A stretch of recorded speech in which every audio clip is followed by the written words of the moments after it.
जय जगन्नाथ सांग मैंने आज आम बनइबा आम ओडिया घर पारंपरिक तरकारी कांकड़ आलू बाटी बसा अल्प सामग्री आ 10 मिनिट तैयारी हो डाली भात और रुटी सब यहाँ खाइले तो कथा ही अलग।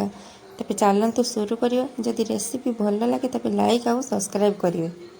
तो ये मु आलू कांकड़ आ पटल नहीं तो आपड़ चाहिए ये खाली आलू रे भी करें। ये सब परिया को काटी नहीं धोई नहीं ग्राइंडर जार जीरा पोस्त पियाज रसुण ए अल्प टिके पानी 2टा कंचा लंका तापर बादाम पकईकि आम भल कि पेस्ट बन नवा कटा ही परिवार आम बिलाती आ पियाज पकेबा तापर से मसला को आम ऐड करदे अल्प टिके पानी पकईकि से मसला पानीटा आम ऐड करवा स्वाद अनुसार लुण हलदी आ लंका पाउडर पकेबा आउ सरिष तेल टिके मात्रा अधिका करवा तापर आम ये गैस फ्लेम रे बसईदबा।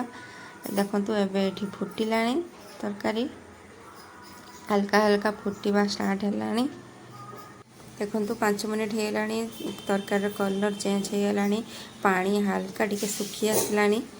एबे देखु आम भल कि माने गले नवा देखु एबे आमर पूरा है आसला एबे है आसला। देखु देखु पानी पूरा सुखी आसला तो ये आमर रेडी हो गला आम ओडिया घर पारंपरिक तरकारी बाटी बसा।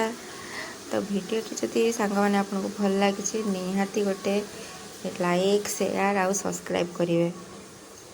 निहाती कमेंट जनइबे रेसिपीटा आपको केमती लगला। पुणी देखा आउ गोटे नुआ रेसिपी रही।